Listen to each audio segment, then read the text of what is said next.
Hello students, welcome to learning chemistry with SK1। Dear students, आज का ये video बहुत ही खास होने वाला है उनके लिए जो आरपीएससी स्कूल लेक्चरर यानी कि फर्स्ट ग्रेड का एग्जाम देने वाले हैं। यदि आप आरपीएससी स्कूल लेक्चरर एग्जाम की प्रिपरेशन कर रहे हैं तो ये वीडियो आपके लिए काफी यूजफुल साबित होगा, क्योंकि इस वीडियो में हम लोग बात करने वाले हैं इस एग्जाम के लिए एक प्रॉपर स्टडी मटेरियल क्या होगा, इस एग्जाम की प्रॉपर प्लानिंग क्या होनी चाहिए, इस एग्जाम की तैयारी किस तरह से करनी है, क्या पढ़ना है क्या नहीं पढ़ना है, ये सारी बातें हम लोग करने वाले हैं। तो चलिए शुरू करते हैं आज के इस वीडियो। और इस वीडियो में हम लोग क्या क्या देखने वाले हैं, basically RPSC school lecturer exam की तैयारी हम लोग किस तरह से करें, हम लोग ये देखने वाले हैं। दूसरा हम लोग आरपीएससी स्कूल लेक्चर की तैयारी कैसे करें। दूसरा, व्हाट टू स्टडी, क्या पढ़ना है।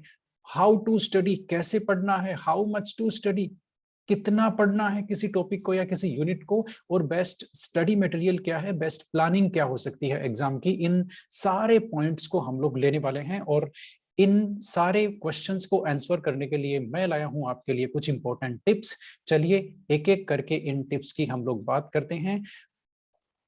और यस, तो इंपॉर्टेंट टिप्स की बात करने से पहले एक बार एग्जाम स्कीम पर नजर डाल लेते हैं। आपका ये जो सेकंड पेपर है केमिस्ट्री का, इसमें 300 मार्क्स का ये होने वाला है। 150 आपको क्वेश्चंस मिलने वाले हैं, उसमें से 30 क्वेश्चन ये एजुकेशनल साइकोलॉजी, पेडागोजी, आईसीटी के होंगे। इनकी हम लोग यहाँ पर बात नहीं करने वाले हैं। हम लोग बात करने वाले हैं 120 क्वेश्चन जो प्योर केमिस्ट्री से होंगे, केमिस्ट्री पोर्शन के होंगे 120 क्वेश्चन।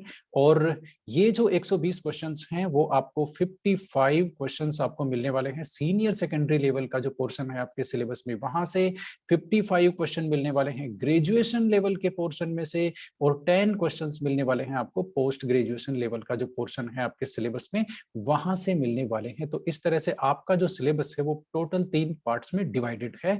और ये जो 120 क्वेश्चन है, इनकी सही प्लानिंग, सही स्टडी मटेरियल क्या होना चाहिए, इसी के बारे में हम लोग आज बात करने वाले हैं। तो चलिए शुरू करते हैं। सबसे पहली टिप्स है आपके लिए कि आपको जो प्रिपरेशन करनी है वो आरपीएससी के जो क्वेश्चंस पेपर हैं उनके स्टैंडर्ड के हिसाब से करनी है, और स्टैंडर्ड रेफरेंस बुक्स का यूज लेते हुए। एक्चुअल में ये पॉइंट काफी ज्यादा इंपॉर्टेंट है, स्टैंडर्ड रेफरेंस बुक्स, क्योंकि आजकल का जो माहौल चल रहा है उसमें स्टूडेंट्स कोचिंग मटेरियल पर कंप्लीटली डिपेंड करते हैं, जो कि पूरी तरह से गलत है। जब तक आप स्टैंडर्ड बुक्स, रेफरेंस बुक्स नहीं पढ़ेंगे तब तक आपका कॉन्सेप्चुअल नॉलेज डेवलप होना मुश्किल है। इसलिए बुक्स पर भरोसा करना स्टार्ट कर दीजिए।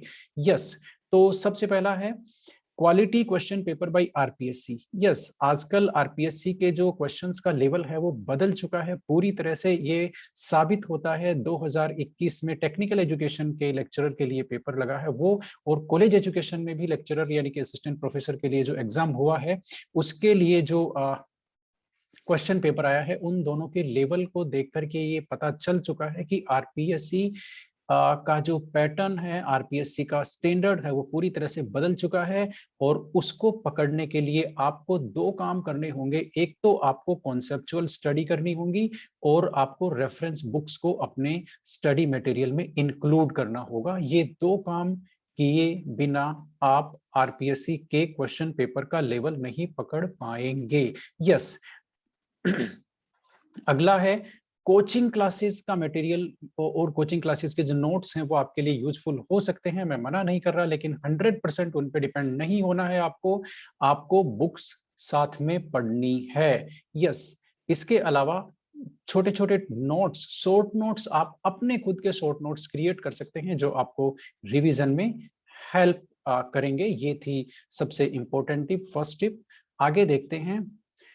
यस, ये बहुत ही इंपॉर्टेंट ऑब्जर्वेशन है आरपीएससी के क्वेश्चन पेपर्स में से, कि आजकल आरपीएससी के क्वेश्चन पेपर में टॉपिक टू टॉपिक क्वेश्चन आते हैं। टॉपिक टू टॉपिक क्वेश्चन का मतलब ये हो गया कि जो जो टॉपिक क्वेश्चन पेपर में लिखा हुआ है उसी टॉपिक में से क्वेश्चन आ रहे हैं, उसके अगल बगल यानी कि साइड वाले जो और टॉपिक्स हैं जो उसी यूनिट से रिलेटेड हैं लेकिन सिलेबस में नहीं लिखे हुए हैं, उनसे क्वेश्चंस नहीं आ रहे हैं। ये आप ऑब्जर्व करेंगे तो आपको बहुत इजीली पता चल जाएगा। इसलिए आपको जो टॉपिक लिखे हुए हैं सिलेबस में उन पे ज्यादा अटेंशन देना है, उन पे ज्यादा फोकस करना है। और इस बात को समझाने के लिए मेरे पास क्वेश्चन पेपर होना चाहिए 2018 का। यस, तो 2018 में कुछ क्वेश्चंस हैं। पहले सिलेबस देख लेते हैं, लेंथेनॉइड एक्टिनॉइड का सिलेबस देखते हैं। लेंथेनॉइड एक्टिनॉइड ग्रेजुएशन पोर्शन का सिलेबस क्या कहता है, ये देखिए। लेंथेनॉइड और एक्टिनॉइड में ग्रेजुएशन पार्ट में ये थर्ड यूनिट है और इसमें आप देखेंगे तो इसमें कोऑर्डिनेशन बिहेवियर है। लेंथेनॉइड एक्टिनॉइड का कोऑर्डिनेशन बिहेवियर है, मैग्नेटिक और स्पेक्ट्रोस्कोपिक, केवल 3 टॉपिक हैं, coordination behaviour, magnetic properties, spectroscopic properties. यानी कि इस और ये यूनिट है और इसमें से लगभग 5 क्वेश्चन आने हैं। ये 5 क्वेश्चन केवल इन 3 टॉपिक्स में से ही आएंगे, इनके अलावा आरपीएससी इधर उधर से नहीं देगी। इसको हम चेक कर सकते हैं। जो 2018 का क्वेश्चन पेपर है ये हमारे पास है, ये आरपीएससी 2018 का क्वेश्चन पेपर है और ये मैं आपको दिखाता हूं। ये देखिए हमारे पास है आरपीएससी 2018, यस, जो कि जनवरी 2020 में ये एग्जाम हुआ था, ये उसका क्वेश्चन पेपर है। और इसके लेंथेनाइड एक्टिनाइड के जो क्वेश्चंस है वहां पे हम लोग चलते हैं सीधे ही कि इसमें क्या उन्हीं टॉपिक से क्वेश्चन आए हैं या कहीं और से भी आए हैं। यस, ये हमारे पास है। ये देखिए सिर्फ 3 टॉपिक थे, स्पेक्ट्रोस्कोपिक प्रॉपर्टीज, मैग्नेटिक प्रॉपर्टीज और कॉम्प्लेक्सेशन बिहेवियर। तो यहाँ पर उन्हीं में से क्वेश्चन है। ये मैग्नेटिक प्रॉपर्टीज का क्वेश्चन है आपके सामने, इसी के अलावा ये भी मैग्नेटिक प्रॉपर्टी का क्वेश्चन है, इसके अलावा ये कॉम्प्लेक्सेशन बिहेवियर का क्वेश्चन है और ये भी कॉम्प्लेक्स 41 कॉम्प्लेक्स बिहेवियर का क्वेश्चन है, 42 भी कॉम्प्लेक्सेशन का क्वेश्चन है और जो 43 है वो स्पेक्ट्रल बिहेवियर से रिलेटेड क्वेश्चन है। तो ये आपने देखा केवल 3 टॉपिक लिखे हुए हैं, 3 टॉपिक से ही क्वेश्चन आए हैं। इसके अलावा यदि यूजी या किसी और बुक में लेंथेनाइड के चैप्टर में आपको कुछ और टॉपिक मिलते हैं, आपको उन पर ज्यादा ध्यान देने की जरूरत नहीं है। यस, ये इंपॉर्टेंट टिप थी ताकि आपकी प्रिपरेशन को कुछ एज मिल सके। तीसरी इंपॉर्टेंट टिप की तरफ चलते हैं। Yes, prepare for single step objective question only. Yes, ये काफी ज्यादा इंपॉर्टेंट है क्योंकि आप फेस करने वाले हो केमिस्ट्री सेकंड पेपर में 150 क्वेश्चंस और आपके पास टाइम रहेगा 180 मिनट्स और आपको ओएमआर शीट भी भरनी है। इसका मतलब हो गया 1 क्वेश्चन आपको पर मिनट का एवरेज से आपको मिलेगा। ये सारे क्वेश्चन सिंगल स्टेप क्वेश्चन होने वाले हैं, यानी कि आपको न्यूमेरिकल यदि पूछे जाएंगे तो मल्टी स्टेप न्यूमेरिकल नहीं पूछे जाएंगे, डायरेक्ट फॉर्मूला बेस्ड न्यूमेरिकल आपको पूछे जाएंगे। और इसी तरह से ऑर्गेनिक जो रिएक्शंस होती हैं, रिएक्शन मैकेनिज्म, उसमें भी आपको मल्टी स्टेप 2 स्टेप क्वेश्चंस नहीं पूछे जाएंगे, सिंगल स्टेप क्वेश्चंस आपको पूछे जाएंगे। तो आपको तैयारी उसी हिसाब से करनी है कि आप सिंगल स्टेप क्वेश्चंस की ही प्रिपरेशन करेंगे, लेंथी क्वेश्चंस या लेंथी न्यूमेरिकल्स की प्रैक्टिस आप बिल्कुल भी नहीं करेंगे। यस, चलते हैं आगे और देखते हैं बेस्ट स्टडी मटेरियल। मेरे ख्याल से इसी का आप इंतजार कर रहे थे कि बेस्ट स्टडी मटेरियल क्या होना चाहिए, तो हम अब बात करने वाले हैं बेस्ट स्टडी मटेरियल की। इसके लिए सिलेबस आपका 3 पोर्शंस में डिवाइड है। एक आपका सीनियर सेकेंडरी लेवल है, एक है यूजी लेवल और एक है पीजी लेवल। इनकी हम लोग बात करेंगे सेपरेटली। सबसे पहले सीनियर सेकेंडरी लेवल को देख लेते हैं। सीनियर सेकेंडरी लेवल में एक ही स्टडी मटेरियल है, इसके अलावा कुछ नहीं है। वो हमारी एनसीईआरटी और एनसीईआरटी की टोटल 4 बुक्स हैं, 2 क्लास 11 की हैं और 2 जो हैं वो क्लास 12 की हैं, पार्ट 1 पार्ट 2। इन 4 के अलावा आपको सीनियर सेकेंडरी का पोर्शन कहीं से नहीं पढ़ना है, कहीं से भी नहीं पढ़ना है। यस, इस बात को मैं साबित कर सकता हूं। और सबसे पहले चेक कर लेते हैं एनसीईआरटी में से किस तरह के क्वेश्चन आते हैं। क्वेश्चन पेपर लेते हैं हम लोग 2018 का, वापस हम वहीं आ गए हैं। 2018 का क्वेश्चन पेपर हमारे पास है। यस, और इसके कुछ क्वेश्चंस को एनालिसिस करते हैं कि क्या सच में एनसीईआरटी सफिशिएंट मटेरियल है इन 55 क्वेश्चंस के लिए जो आ रहे हैं सीनियर सेकेंडरी पोर्शन में से। तो सबसे पहले क्वेश्चन नंबर 2 ले लेते हैं, देखते हैं क्वेश्चन नंबर 2 कहां से आया है, इसको चेक करते हैं फटाफट। क्वेश्चन नंबर 2 को जरा देख लीजिएगा, मेथिन ग्रेफाइट डाइहाइड्रोजन, है ना, ये और भी कुछ नहीं तो ये वैल्यूज आप याद कर लीजिए, +74 -74 +52 -52। चेक करते हैं, ये थर्मोडायनेमिक्स का क्वेश्चन है, एनसीईआरटी में कहाँ है ये चेक करते हैं। तो एनसीईआरटी का हमने ये थर्मोडायनेमिक्स का चैप्टर निकाल लिया है, ये आपके सामने है, ये देखिए। और पहले मैं आपको दिखा देता हूँ चैप्टर, है ना, वरना आपको पता नहीं चलेगा हम कौन सी बुक में है। ये देखिए थर्मोडायनेमिक्स 6th चैप्टर क्लास 11 इसमें है हम, और हम चल रहे हैं सीधे ही इस चैप्टर की चैप्टर एंड एक्सरसाइजेज में।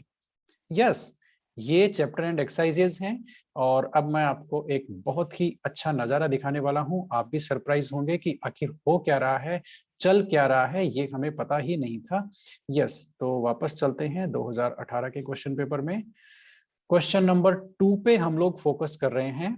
Question number 2, methane graphite dihydrogen, और आंसर्स को आप देख लीजिए, -74 +74 और 52 है एक ऑप्शन। चलते हैं थर्मोडायनेमिक्स, देखते हैं ये क्वेश्चन हमें मिलता है कि नहीं मिलता है।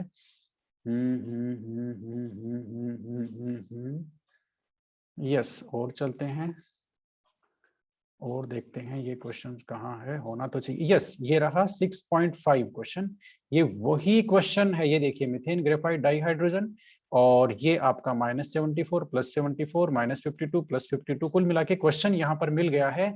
ये 6.5 एनसीईआरटी का चैप्टर एंड एक्सरसाइज है, ये ऐसे की ऐसे आया है 2018 का एग्जाम जो जनवरी 2020 में हुआ था। और देख लेते हैं, है ना, ज्यादा मैं कंपैरिजन नहीं कर पाऊंगा, लेकिन यहाँ एक और देख लेते हैं क्वेश्चन नंबर 3, इसमें भी आप देख लीजिए 701 जूल है, और यस, और 394 जूल है। ये एक न्यूमेरिकल है, हम इसको पूरा तो नहीं पढ़ पाएंगे अभी क्योंकि थोड़ा सा जल्दी है। और ये हमें कहाँ मिलता है देखते हैं। यस, ये न्यूमेरिकल आपका ये रहा 6.7 701 जूल, और ये रहा 394 जूल, मिल गया। आपको थोड़ा सा सरप्राइज तो हुआ होगा कि आखिर हो क्या रहा है, और ये इतनी इजी चीज थी। क्वेश्चन नंबर 4 भी मिला देता हूं, आप कहेंगे सर इसको क्यों छोड़ दिया बोल करके, ये भी थर्मोडायनेमिक्स का है। तो क्वेश्चन नंबर 4 में देख लीजिए, Cl, 2 Cl एटम्स हैं, इनसे बना है Cl मॉलिक्यूल, तो आपको डेल्टा H और डेल्टा S का साइन है वो बताना है, क्या होगा ये भी देखते हैं, कहीं ना कहीं तो जरूर होगा थर्मोडायनेमिक्स में। एनसीईआरटी हमें कुछ हेल्प करेगी। यस, 6.18, जरा देख लीजिए, 2 Cl एटम से आपका एक Cl मॉलिक्यूल बन रहा है। What are the science of what, delta H and delta S. तो आपने देखा हो क्या रहा है, एनसीईआरटी हमें क्यों पढ़नी चाहिए, आपको कुछ पता चला होगा। चलिए और बात कर लेते हैं, है ना, आपको जाहिर सी बात है कुछ और मैं बता देता हूं। जब हम एनसीईआरटी की बात ही चल गई तो एनसीईआरटी की बात चल जाती है तो मैं बिल्कुल भी पीछे नहीं रहता हूं, क्योंकि एनसीईआरटी को मैं बहुत अच्छी तरह से जानता हूं कि एनसीईआरटी में क्या है। यस, अब आ गए हैं हम यहाँ पर, और ये हमारा चैप्टर होना चाहिए हाइड्रोकार्बन। यस, ये है। चलते हैं इसको स्क्रीन पे ले लेते हैं और इसमें एनोटेशन कर लेते हैं हम ऑन। अब हम फटाफट मैं आपको लेके चलता हूँ कुछ क्वेश्चंस पे, और देखते हैं। सबसे पहले एल्केन का हेलोजिनेशन वाला क्वेश्चंस को मैच कर लेते हैं, या टाइम इतना नहीं है तो एल्केन के एल्केनो के हेलोजन के साथ रिएक्शन का जो रेट है वो हाईएस्ट किसके साथ है वो देख लेते हैं, या फिर काफी सारे कोई भी क्वेश्चन देखते हैं, ये सारे के सारे एनसीईआरटी में ही मिलेंगे आपको। ठीक है, तो एल्केन्स के हेलोजिनेशन का रेट ऑफ रिएक्शन है वो देख लेते हैं। Was reaction, physical properties, halogenation का रिएक्शन फास्टर किसके साथ है, कहीं ना कहीं तो जरूर लिखा हुआ होगा। ये रहा, ये रहा, आपको मिल गया है, यहाँ पर एनोटेशन कर लेते हैं ऑन। ये एल्केन्स का हेलोजन के साथ रिएक्शन में, ये देखिए ये ऑर्डर है, ये ऑर्डर आपके सामने है, और इसी ऑर्डर में से ये क्वेश्चन आया है। ये रहा 2018 का क्वेश्चन है आपका, ये रहा, राइट। ये क्वेश्चन भी देख लेते हैं।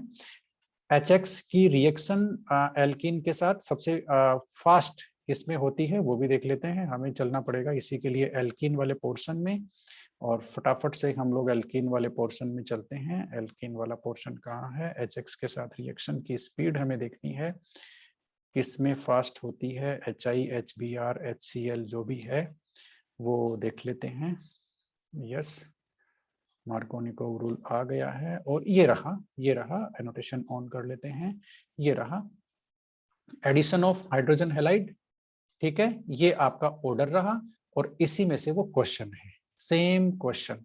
ये रहा सेम क्वेश्चन, मतलब आप समझ गए जो एनसीईआरटी में लिखा है वही क्वेश्चन आता है। अब जैसे फॉर एग्जांपल आपको ये रिएक्शन चाहिए, ये reaction as it is NCERT से आई है। ये देखिए मैं ये भी आपको बता देता हूं। ये एल्काइन की एक रिएक्शन है।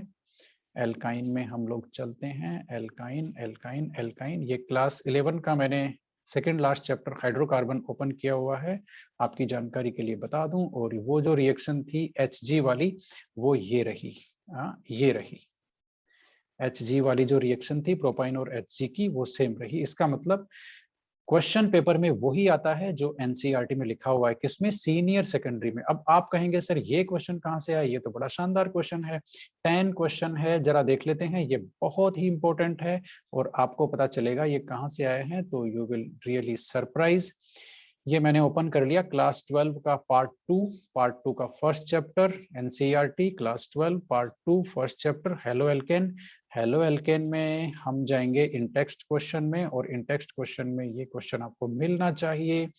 ये देखिए साथियों, ये क्वेश्चन आपके सामने है, जरा देखिएगा। ये क्वेश्चन वही तो नहीं है? ये Br2 और हीट और यूवी लाइट की प्रेजेंस में रिएक्शन हो रही है साइक्लोहेक्सीन की। देखते हैं वही क्वेश्चन है क्या? हाँ, ये तो वही क्वेश्चन है, सेम सेम टू सेम। इसका मतलब जो एनसीईआरटी में प्रॉब्लम है, जो एनसीईआरटी में लिखा हुआ है क्वेश्चन, वो ही आता है, इसके अलावा नहीं आता है। यस, ये बहुत ही साफ हो गया है। एक और बता देता हूं, या मुझे याद ही आ गया, तो 18 क्वेश्चन है। 18 क्वेश्चन हम लोग चलते हैं। ये एनसीईआरटी क्लास 12 पार्ट 2 में हम लोग हैं, और यहाँ पर हम लोग जो आपका 18th क्वेश्चन है वो मैं आपको बताने वाला हूँ, वो आखिर है कहाँ। यस, आपको जानकर हैरानी होगी कि एनसीईआरटी के जो इन टेक्स्ट क्वेश्चन है वो एज इट इज एग्जाम में आ रहे हैं। एज इट इज का मतलब एज इट इज, तो आपको पता चल गया होगा कि सीनियर सेकेंडरी सेक्शन का परमानेंट इलाज क्या है। जरा देखना, ये जो क्वेश्चन है जिसको मैं अभी गोला करूंगा उस पर जरा ध्यान देना, वो कौन सा है? ये रहा। इनको न्यूक्लियोफिलिक एडिशन रिएक्शन के इंक्रीजिंग ऑर्डर ऑफ रिएक्टिविटी में अरेंज करना है। Option number 2 benzaldehyde, P tolualdehyde, nitro benzaldehyde और एसिटोफिनोन। यस, चेक करते हैं ये वही है क्या?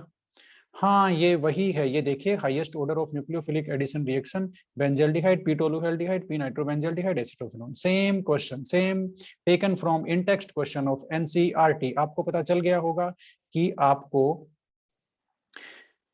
सीनियर सेकेंडरी पोर्शन के लिए करना क्या है। अब बात कर लेते हैं यूजी लेवल की। तो यूजी लेवल में एकदम साफ है, एकदम साफ है, बिल्कुल भी कंफ्यूज नहीं होना है। इनऑर्गेनिक, इनऑर्गेनिक एंड फिजिकल, इनका रास्ता एकदम साफ है। इनऑर्गेनिक में सारे क्वेश्चन जेडीली से आते हैं, और फिजिकल के सारे क्वेश्चन पीएसपी से आते हैं। ध्यान से देख लीजिए, पूरी शर्मा पठानिया और जेडीली, ठीक है। इनका मैं लाइव प्रूफ भी आपको दे सकता हूं।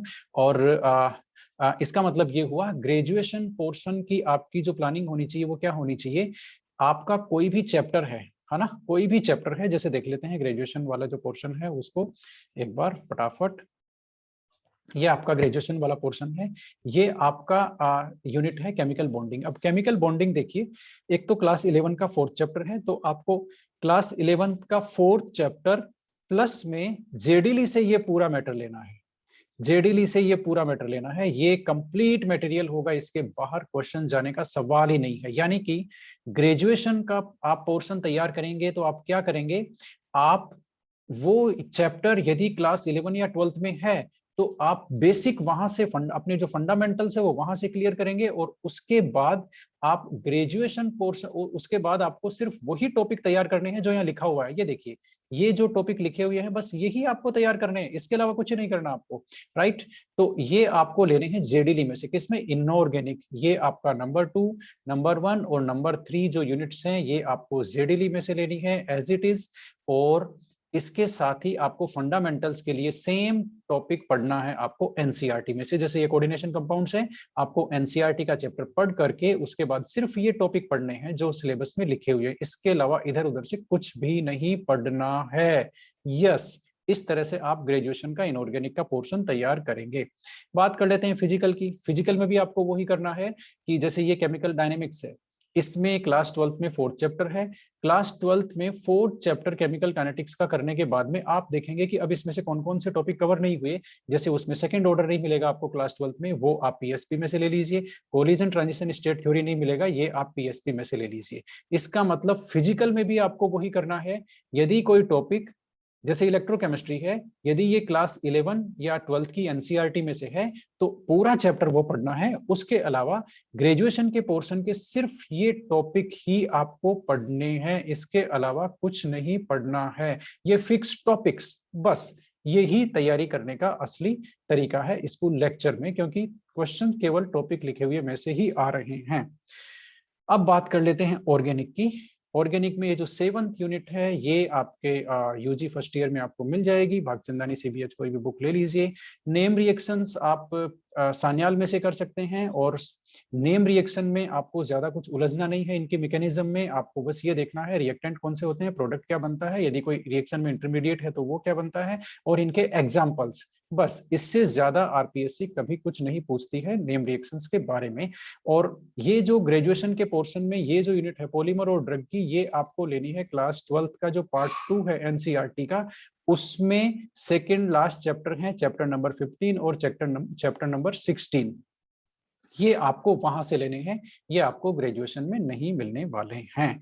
यस, तो इस तरह से ये ग्रेजुएशन पोर्शन आप तैयार करेंगे। आप समझ गए, inorganic NCERT plus J D Lee, physical NCERT plus PSP, और आपकी ऑर्गेनिक आपको जहां भी टॉपिक मिल जाए वहीं से आप ले सकते हैं। ठीक है, कुछ मैंने बता दिए हैं। इसी तरह से पोस्ट ग्रेजुएशन के लिए बात कर लेते हैं। यूनिट नंबर 1 ये आपको मीजलर एंड टार में से लेनी है। मीजलर एंड टार में से ये बुक आपको लेनी है, ये टॉपिक आपको लेना है ना। अभी तक इसमें से कोई क्वेश्चन पूछा नहीं है, गलती से कोई पूछ भी ले तो मुश्किल है पूछना। ये यूनिट आपको बीएससी थर्ड ईयर की इनऑर्गेनिक में मिल जाएगी। बीएससी थर्ड ईयर इनऑर्गेनिक में आपको ये यूनिट मिल जाएगी। लेकिन अब आप यहाँ देखिए, स्ट्रक्चर, बॉन्डिंग एंड एप्लीकेशन, सिर्फ यही पूछा इन्होंने, रिएक्शन नहीं पूछी। अब आप इन जो ऑर्गेनोमेटलिक कंपाउंड है उनकी रिएक्शन पढ़ने मत बैठ जाना, ये नहीं पूछे इन्होंने। स्ट्रक्चर, बॉन्डिंग और एप्लीकेशन, केवल 3 ही चीज पूछी है। सुपर हैवी एलिमेंट्स जेडीली में से लेना है। क्यों लेना है, लाइव प्रूफ देता हूं अभी का अभी। यस, जेडीली में से लेना है आपको। सुपर हैवी एलिमेंट्स का जो क्वेश्चन है वो आरपीएससी 2015 में आया हुआ है। मैं बताता हूँ, क्वेश्चन नंबर 113 है। चलते हैं फटाफट, 113 के पास टाइम थोड़ा सा कम है, वीडियो लंबा हो गया, कोई बात नहीं। यस, आप जुड़े रहिए। और ये देखिए 113 क्वेश्चन नंबर है, ठीक है। ये आपको एज इट इज जेडीली में से मिलेगा। ये इन्होंने पूछा है कि इसका इस पर बम्बार्डमेंट कराएंगे तो कौन सा सुपर हैवी एलिमेंट बनता है बोल करके। ये जेडीली में कहाँ मिलेगा ये मैं आपको अभी बताता हूँ। जेडीली में ये है 927 पेज नंबर पर। जेडीली कहाँ है, हम छापेंगे यहाँ पर 927 करेंगे एंटर। यस, देखते हैं आया कि नहीं आया। हाँ, ये आपका सुपर हैवी एलिमेंट्स का यहाँ पर टॉपिक है। टॉपिक है तो सही, कहाँ है देखते हैं, सुपर हैवी एलिमेंट्स का टॉपिक कहाँ है। यस, और ये आपका सुपर हैवी एलिमेंट्स का जो टॉपिक है उसमें से ही ये देखिए वो क्वेश्चन कहाँ गया, ये रहा। ये हमारे पास जेडीली की बुक है, सॉफ्ट कॉपी है पूरी उसकी। ये देखिए, मैं आपको बता देता हूँ वो सेम न्यूमेरिकल क्वेश्चन कहाँ है ना। ये देखिए, ये यहाँ पर आपको न्यूमेरिकल एक रिएक्शन दिख रही है जिसको मैं क्या बोलते हैं, डार्क कर देता हूं, वो आपको दिख गई होगी। सेम रिएक्शन इन्होंने पूछी है कहां पर, 2015 आरपीएससी स्कूल लेक्चर एग्जाम में। तो आपको पता चल गया होगा जेडीली क्यों पढ़नी है। इसके अलावा भी मैं आपको और बता देता हूं, 2018 के कुछ क्वेश्चन हैं। क्वेश्चन नंबर 27 उसमें चलते हैं हम लोग।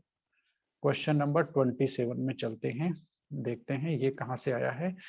क्वेश्चन नंबर 27, यस, जरा देख लीजिए इस क्वेश्चन को, क्वेश्चन नंबर 27 को। और अब हम लोग चलते हैं सीधा जेडीली में, और जेडीली में ये कहां पर है अभी देखते हैं। क्वेश्चन नंबर 27 आया है पेज नंबर 115 से, तो हम चलते हैं 115, किया एंटर, ये लो भाई, आ तो गया, आ तो गया। ये इन्होंने डिफरेंट कॉम्बिनेशंस पूछे हैं, 2 कॉम्बिनेशन यहाँ है, 2 कॉम्बिनेशन यहाँ है, वहां उन्होंने 4 दिए हैं। ये पूछा है कौन सा गलत है। मैं आपको क्वेश्चन वापस बता देता हूँ।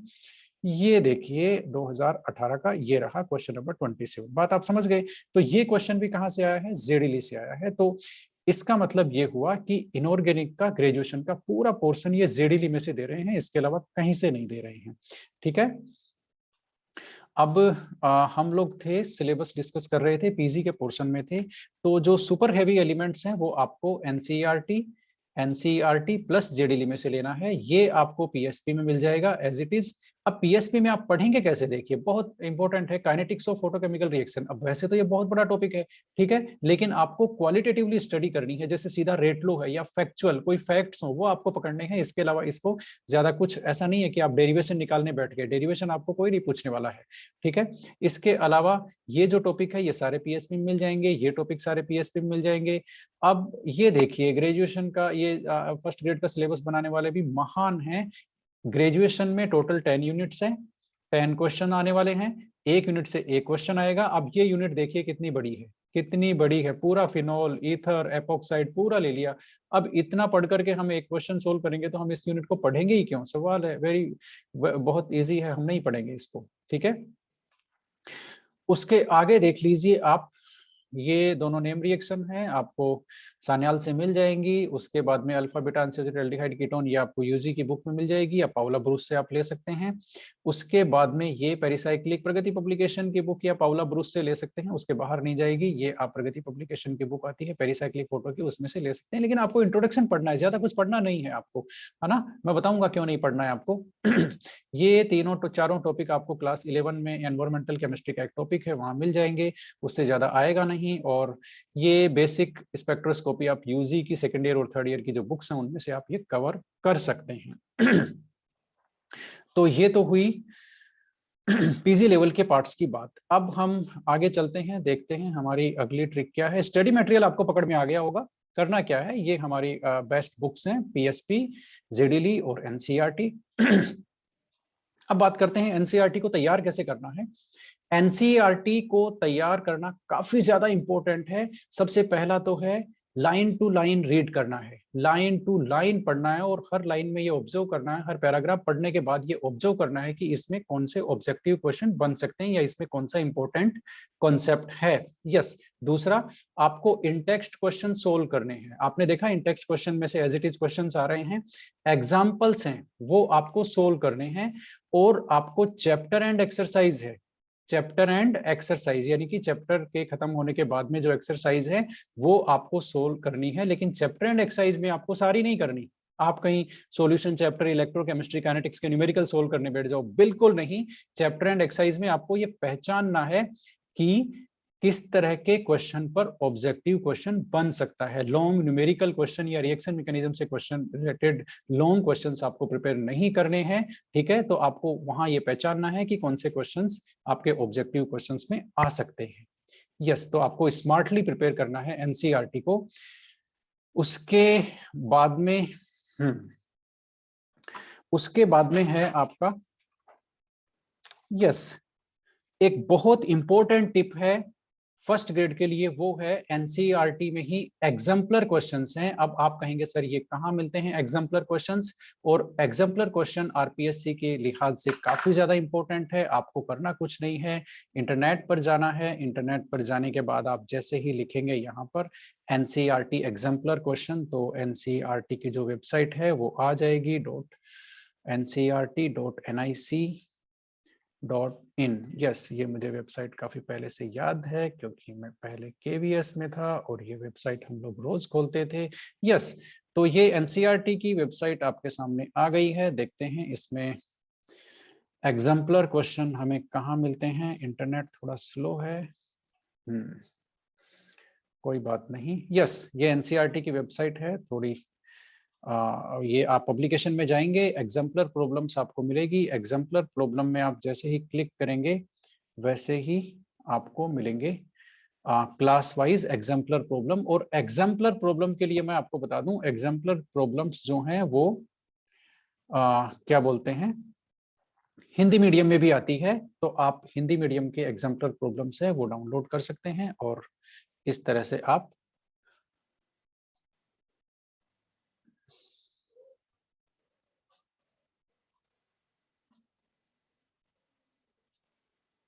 यस, अब आपको स्पीड मिलेगी। कोई बात नहीं, हमारा वीडियो चालू ही है, आपको 2 मिनट इंतजार करना पड़ा। ये देखिए मिल गई ना। यस, एग्जाम्पलर प्रॉब्लम में आप जैसे ही जाएंगे क्लास 12 में जाने के बाद आप ये देखिए सारे जो है, ये केमिस्ट्री कहाँ गया भाई, ये रहा केमिस्ट्री। हिंदी मीडियम में भी है और इंग्लिश मीडियम में भी हैं। आप इसको डाउनलोड कर लीजिए। एक कोई भी चैप्टर हम लोग डाउनलोड कर लेते हैं, जैसे इलेक्ट्रोकेमिस्ट्री हम लोग डाउनलोड करते हैं। अब इसमें इलेक्ट्रोकेमिस्ट्री में आप ये देखिए हिंदी मीडियम के ऑब्जेक्टिव क्वेश्चंस आ गए हैं NCERT के। और इसमें देखते हैं ऑब्जेक्टिव क्वेश्चन कितने, 17 क्वेश्चन, 18। और ये शॉर्ट आंसर, ये भी एक तरह से ऑब्जेक्टिव ही होते हैं। यस, 49 क्वेश्चन, मतलब ये सारे ही आपके काम के हैं। ये देखिए मैचिंग करने वाले क्वेश्चन से आपके कॉन्सेप्ट आपका बढ़ता है। तो ये सारे के सारे ही क्वेश्चंस आपके लिए इंपॉर्टेंट हैं। एग्जाम्पलर क्वेश्चन आप सोल्व करना ना भूलें उस चैप्टर के जो चैप्टर आपके RPSC के सिलेबस में है। यस, ये सबसे बड़ा सवाल है। तैयारी तो हम कर रहे हैं, पढ़ भी हम खूब रहे हैं, लेकिन हम प्रैक्टिस कहाँ से करें। तो इसकी प्रैक्टिस के लिए आपको प्रैक्टिस के लिए मैं बता देता हूं। सबसे पहले तो NCERT प्रिपेयर करना इतना इजी नहीं है। NCERT पढ़ने के बाद भी आपको बहुत सारी चीजें उसमें समझ में नहीं आ सकती हैं, ये संभव है। इसलिए NCERT की प्रैक्टिस अच्छी तरह से करें। इसके लिए मैं आपको कुछ बुक सजेस्ट करता हूं। नंबर 1 है MTZ की NCERT fingerprint, NCERT finger tips, sorry, finger tips. NCERT की फिंगर टिप्स है, ये बुक आप परचेज कर सकते हैं NCERT प्रिपेयर करने के लिए। दूसरा एक अरिहंत की बुक आती है, अरिहंत की मास्टर योर NCERT बुक आती है। इसके अलावा 3 नंबर पे आप जो नीट की एग्जाम के PYQ आप ये कहीं से भी ले सकते हैं, किसी कोचिंग की शीट ले सकते हैं नीट की PYQ की, या कोई बुक आप खरीद सकते हैं। जो बेस्ट बुक है वो है आपकी MTZ की नीट के क्वेश्चंस की 33 इयर्स के PYQ की जो बुक है, ये सबसे शानदार बुक है। इसके अलावा आप क्वेश्चंस की प्रैक्टिस में शामिल कर सकते हैं RPSC के जो PYQ हैं केमिस्ट्री के, वो चाहे वो कोई भी एग्जाम के हो, चाहे आपके ACF के एग्जाम के हो, चाहे आपके जो केमिस्ट के लगते हैं एग्जाम, जूनियर केमिस्ट इनके एग्जाम के हो। और स्कूल लेक्चरर की जो 2011, 2013, 15 और 18 की जो भर्तियां हैं, 4 भर्ती हो चुकी है आज तक स्कूल लेक्चर की, इस तरह के ऑब्जेक्टिव पैटर्न के क्वेश्चन पेपर से।